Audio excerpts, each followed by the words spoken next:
Você sabe o que é uma criança espiritual? Com certeza você já conhece alguém, já viu, ou até você mesmo já passou por isso. Sabe aquelas pessoas que são comprometidas no trabalho, responsáveis, é, algumas até bem-sucedidas, né? Mas não necessariamente, não estou falando aqui de posição social, estou falando de comprometimento. Tem algum tipo de relacionamento bom com os amigos, mas até serem contrariadas. Quando alguém faz alguma coisa que elas não queriam, alguma coisa que elas não gostavam, contrariedade. Aí elas viram o quê? Uma criancinha birrenta.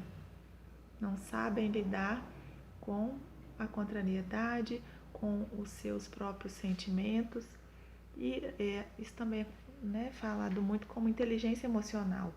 Pessoas que não têm inteligência emocional, que não sabem lidar com os seus desafios, com os seus sentimentos e normalmente não tem dificuldade de lidar, de conviver com um grupo no trabalho, por exemplo.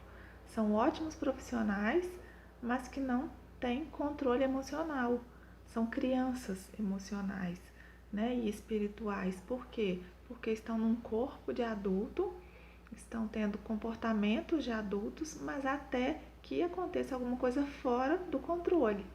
E aí a pessoa mostra essa outra parte que está ali dentro dela precisando de cura. E como que a gente cura isso? Isso se cura com reforma íntima, se cura com autoconhecimento, se cura conhecendo as suas sombras. Por que esse tipo de pessoa faz?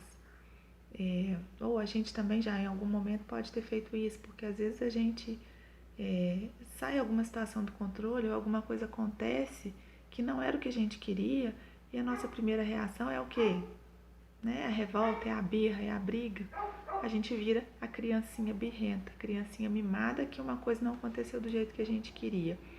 E o adulto muitas vezes faz o quê? Ele foge da situação procurando algum tipo de vício, ou bebida, ou droga, ou alguma coisa, né? Ou algum vício assim, ou na agressividade com a outra pessoa, né? Ou fica deprimido, ou né, começa a se estressar. Por quê? Porque alguma coisa não aconteceu do jeito que a pessoa queria. E a gente, numa empresa, por exemplo, né, quando vai fazer uma contratação, a pessoa que não tem essa habilidade de ter essa inteligência emocional, ela cria muito atrito. Por quê? Porque ela não sabe conviver com as outras pessoas. Qualquer problema que ocorra ali, ela não vai saber lidar. E não é com o problema, ela não sabe lidar com o que aquela situação causa nela. E aí gera um conflito muito grande.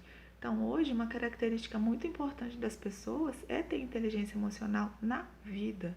É você saber lidar com os seus desafios que ocorrem todos os dias. Não é só um dia. Todo dia a gente tem uma situação que a gente vai passar em casa com a família, ou no trabalho, ou na rua. De repente você nem espera, alguma coisa acontece e você tem que saber lidar com aquilo. Alguém te ofende de alguma forma ou fala alguma coisa e aquilo te ofende. De repente a pessoa nem queria te ofender e você vai reagir, vai começar a brigar por causa de uma situação que é sua.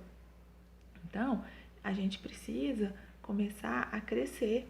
A gente não pode ficar nessa infância emocional a vida inteira, porque a vida está aí, todo dia a gente tem desafios para enfrentar e a gente precisa entender que se a gente ficar como criança birrenta, não vai resolver nada. A gente vai ficar aí uma vida inteira brigando com as pessoas, fugindo das situações, das discussões. Tem gente que não gosta de brigar, não é que você tem que brigar, mas tem situações que você tem que conversar, que você tem que chegar e vamos ver como é que isso funciona. Não é não ficar guardando as situações. Por quê? Porque aquela criancinha que está ali guardando, ela está precisando de atenção. Ela está precisando que você olhe para ela e fale assim: o que você precisa, criança, para você crescer? O que eu posso te ajudar?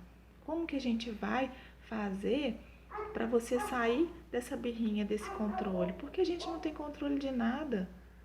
A gente não controla as situações, a gente não controla as pessoas. Então, por que a gente vai ficar igual criança porque uma coisa não aconteceu do jeito que a gente queria, alguém não fez o que a gente queria, e a gente vai ter uma reação desproporcional à situação porque a nossa criança não sabe lidar com aquilo.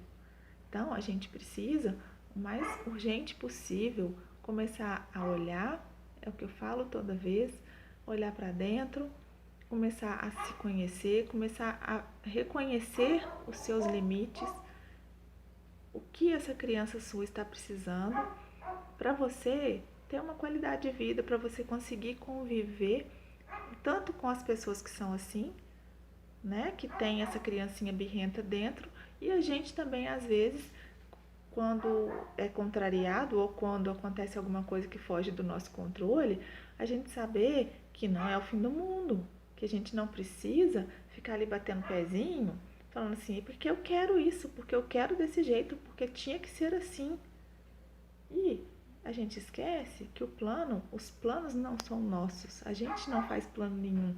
A gente pode até falar assim, não, eu pretendo fazer isso, meu plano é esse. Mas se não aconteceu desse jeito, é porque o plano não era seu, o plano era seu. E muitas vezes a gente esquece que o plano pode até coincidir os planos de Deus com os nossos planos. Mas quando o que a gente planeja não dá certo, é porque os planos eram somente nossos, não eram de Deus. Quando os planos são de Deus e nós estamos alinhados com os planos de Deus, tudo dá certo. Então, vamos pensar nisso. Deixar essa criancinha aí, vamos olhar para ela com cuidado, dar atenção para ela, mas fazer ela entender que os planos, eles têm que ser alinhados com os planos de Deus. Quando não dá certo, os planos eram só nossos. E tem um ditado, não é nem um ditado, é uma pessoa que eu sigo que fala assim, que eu queira o que Deus quer que eu queira.